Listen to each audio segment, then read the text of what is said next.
Hello ನಮಸ್ಕಾರ. ನಾನು ನಿಮ್ಮ ಪ್ರೀತಿಯ ದಿವ್ಯ. ಇವತ್ತು ಶುಕ್ರವಾರ ಆಗಿರೋದ್ರಿಂದ ಮತ್ತೆ ವ್ಲಾಗ್ನ ಸ್ಟಾರ್ಟ್ ಮಾಡೋಣ ಅಂತ ಹೇಳಿ ಸ್ಟಾರ್ಟ್ ಮಾಡಿದೆ. ತುಂಬ ದಿನ ಆದಮೇಲೆ ನಾನು ನಿಮಗೆ ಕಾಣಿಸ್ಕೊಳ್ತಾ ಇದ್ದೀನಿ ಆ್ಯಂಡ್ ಮುಂದೆ ಕಾಣಿಸ್ಕೊಳ್ತಾನೆ ಇರ್ತೀನಿ. ಆ ಎಕ್ಸೈಟ್ಮೆಂಟ್ ನನಗೂ ಹಾಗೆ ಇದೆ. ಇವತ್ತು ಶುಕ್ರವಾರ ಆಗಿರೋದ್ರಿಂದ ಬೆಳಗ್ಗೆನೇ ಎದ್ದು ಎಲ್ಲ ಕೆಲಸ ಮುಗಿಸಿ ಆ್ಯಂಡ್ ಕೆಲಸ ಇನ್ನೂ ಪೆಂಡಿಂಗ್ ಇದೆ, ಹಾಗಾಗಿ ಮಾಡ್ತಾನೆ ಇದ್ದೀನಿ. ಮಾರ್ನಿಂಗೇ ಎದ್ದು ಎಲ್ಲ ಕೆಲಸ ಮುಗಿಸಿ ಮನೆಯೆಲ್ಲ ಒರೆಸಿ ದೇವರಿಗೆ ಪೂಜೆ ಮಾಡೋಣ ಅಂತ ಹೇಳಿ ಶುಕ್ರವಾರದ ವ್ಲಾಗ್ನ ಸ್ಟಾರ್ಟ್ ಮಾಡ್ತಾಯಿದ್ದೀನಿ. ಆ್ಯಂಡ್ ನಿಮ್ಮ ಪ್ರೀತಿ ನನಗೆ ಸಪೋರ್ಟ್ ಹೀಗೆ ಇರಲಿ ಅಂತ ಹೇಳ್ತಾ ಈ ವ್ಲಾಗ್ನ ಸ್ಟಾರ್ಟ್ ಮಾಡ್ತಾಯಿದ್ದೀನಿ. ಆ್ಯಂಡ್ ಎಲ್ಲ ಕೆಲಸನೂ ಮಾಡ್ತಾ ನನಗೊಂದು ವಿಷಯ ಫ್ಲ್ಯಾಶ್ ಆಯಿತು. ನಾವು ಯಾವಾಗಲೂ ಖುಷಿಯಾಗಿರೋದಕ್ಕೆ ಆದಷ್ಟು ಎಕ್ಸ್ಪೆಕ್ಟ್ ಮಾಡ್ತಾ ಇರಬೇಕು. ಇಲ್ಲ ಅಂತಂದರೆ ನಮ್ಮ ಲೈಫ್ ಯಾಕಪ್ಪ ಹೀಗಿದೆ, ನಾನು ಯಾಕೆ ಹೀಗಿದ್ದೀನಿ, ನನ್ನ ಸುತ್ತಮುತ್ತ ಏನು ನಡೀತಿದೆ, ಎಲ್ಲರೂ ನನ್ನ ಇಷ್ಟಪಡ್ತಾರಾ ಇಲ್ವಾ ಅನ್ನೋದು ಒಂದು ಗೊಂದಲ ಹಾಗೆ ಇದ್ಬಿಡುತ್ತೆ ಮನಸ್ಸಲ್ಲಿ. ಅದರಿಂದ ಹೊರಗಡೆ ಬರಬೇಕು ಆ್ಯಂಡ್ ನಾನು ನನ್ನ ಪ್ರೀತಿಸಬೇಕು, ನನ್ನ ಇಷ್ಟಪಡಬೇಕು. ಆಗ ಮಾತ್ರ ನಾವು ಎಲ್ಲನೂ ಸುಂದರವಾಗಿ ಕಾಣೋದಕ್ಕೆ ಸಾಧ್ಯ. ನಾನು ಪ್ರತಿದಿನವೂ ಇದನ್ನು ಪಾಲಿಸ್ತಾನೆ ಇರ್ತೀನಿ. ಎಷ್ಟೇ ಬೇಜಾರಾಗಲಿ, ಮನಸ್ಸಿಗೆ ನೋವಾಗಲಿ ಯಾರ ಹತ್ರನೂ ಹೇಳ್ಕೊಳ್ಳಲ್ಲ. ಮನಸ್ಸಲ್ಲೇ ಇಟ್ಕೊಂಡು ಇಟ್ಸ್ ಓಕೆ, ಬಂದಿದ್ದು ಬರಲಿ, ಆಗಿದ್ದಾಗಲಿ, ನಾನು ಫೇಸ್ ಮಾಡ್ತೀನಿ ಅಂತ ಹೇಳಿ ಈ ವ್ಲಾಗ್ನ ಸ್ಟಾರ್ಟ್ ಮಾಡ್ತಾಯಿದ್ದೀನಿ. ನಿಮಗೆಲ್ಲ ಇಷ್ಟ ಆಯಿತು ಅಂತ ಅಂದ್ಕೊಳ್ತೀನಿ. ಅಲ್ಲಿ ನಾನು ರೆಡಿ ಆಗಬೇಕಾದ್ರೆ ನನ್ನ ಹಸ್ಬೆಂಡ್ ನನ್ನ ನಗಿಸ್ತಿದ್ರು, ಆದ್ದರಿಂದ ನನಗೆ ಸ್ಮೈಲ್ ಹಾಗೇ ಉಳ್ಕೊಳ್ತಿದೆ. ಯಾವಾಗಲೂ ನಗ್ತಾನೆ ಇರಬೇಕು, ಬೇರೆಯವನು ನಗಿಸ್ತಾನೆ ಇರಬೇಕು. ಕೆಲವೊಮ್ಮೆ ಕೋಪ, ಮನಸ್ತಾಪ ಎಲ್ಲನೂ ಸಾಧ್ಯನೇ ಮನುಷ್ಯ ಅಂದಮೇಲೆ. ಬಟ್ ಅದನ್ನು ಪ್ರತಿದಿನವೂ ನಾವು ಏನು ತಪ್ಪು ಮಾಡ್ತಾಯಿದ್ದೀವಿ ಅನ್ನೋದನ್ನು ತಿದ್ದುಕೊಂಡು ಮುಂದಕ್ಕೆ ಹೋಗ್ತಾ ಇರಬೇಕಾಗುತ್ತೆ. ಆಗ ಮಾತ್ರ ಜೀವನ ತುಂಬ ಸುಲಭವಾಗಿ ಸಾಧ್ಯ. ಆ್ಯಂಡ್ ಕೆಲವೊಮ್ಮೆ ನನಗೂ ತುಂಬಾ ಕೋಪ ಬರ್ತಿತ್ತು, ಮುಂಚೆ ತುಂಬಾ ಬೇಜಾರು ಕೂಡ ಆಗ್ತಿತ್ತು. ಕೆಲವೊಂದು ಸಲ ನಾವು ಬಯಸಿದ್ದು ನಮ್ಗೆ ಸಿಗೋದಿಲ್ಲ, ಆಗ ತುಂಬಾ ಬೇಜಾರಾಗುತ್ತೆ. ಅದರಿಂದ ನಾವು ಹೊರಗಡೆ ಬಂದಾಗ ಮಾತ್ರ ಪ್ರಪಂಚ ಏನು ಎಷ್ಟು ಸುಂದರವಾಗಿದೆ ಅನ್ನೋದು ನಮಗೆ ತಿಳಿದು ಬರುತ್ತೆ ಅಲ್ವಾ. ಆ್ಯಂಡ್ ನಾನು ರೆಡಿ ಆಗ್ತಿದ್ದೀನಿ. ಈ ವ್ಲಾಗ್ ಶುರು ಮಾಡೋದಕ್ಕೆ ಏನು ಕಾರಣ ಅಂತಂದರೆ, ನಾನು ಮತ್ತೆ ನಾನು ರೂಢಿಸ್ಕೊಳ್ಬೇಕು, ನಾನು ತಿಳ್ಕೋಬೇಕು ಅಂತ ಹೇಳಿ ಈ ವ್ಲಾಗ್ನ ನಾನು ಸ್ಟಾರ್ಟ್ ಮಾಡ್ತಾಯಿದ್ದೀನಿ.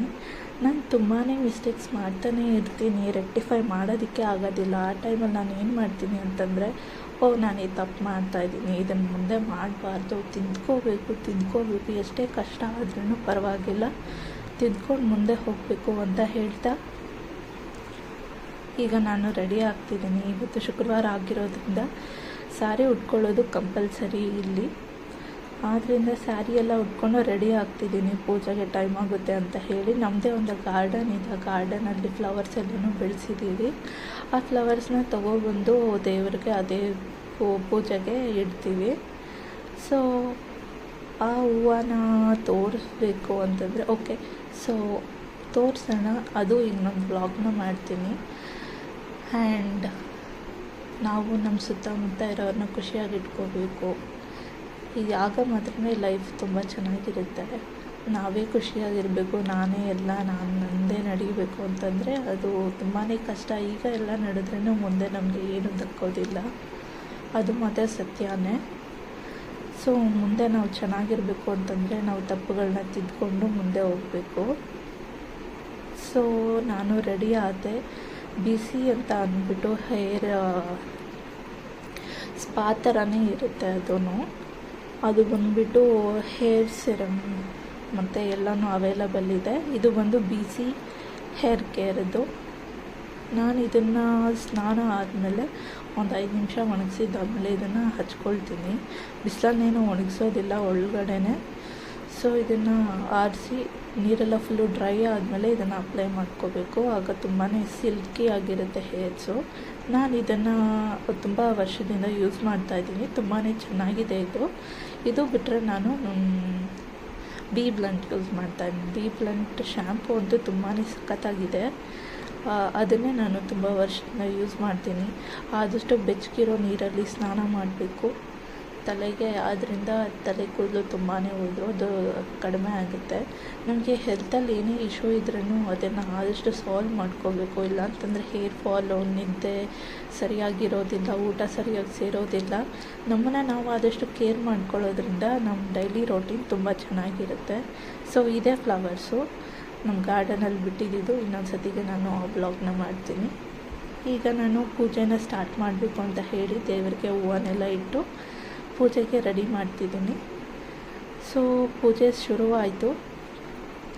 ದೇವ್ರ ಹತ್ರ ನಾನು ಯಾವಾಗಲೂ ಏನಂತ ಬೇಡ್ಕೊಳ್ತೀನಿ ಅಂತಂದರೆ, ನನಗೆಷ್ಟೇ ಕಷ್ಟ ಬಂದರೂ ನೀನು ನನ್ನ ಜೊತೆಲಿರೋ ಸಾಕು, ನಾನು ಯಾವುದೇ ಕಷ್ಟ ಆದ್ರೂ ಎದುರಿಸೋಕ್ಕೆ ಸಿದ್ಧ ನಾನು ಅಂತ ಹೇಳಿ ನಾನು ಪ್ರತಿದಿನವೂ ಪ್ರಾರ್ಥನೆ ಮಾಡ್ಕೊತೀನಿ. ಸೊ ಪ್ರಾರ್ಥನೆಯಲ್ಲಿ ಲೋಪ ಇರಬಾರ್ದು. ನಾವು ಆದಷ್ಟು ದೇವ್ರನ್ನೇ ನೆನೆಸ್ಕೊಂಡು ಪೂಜೆ ಮಾಡಬೇಕು.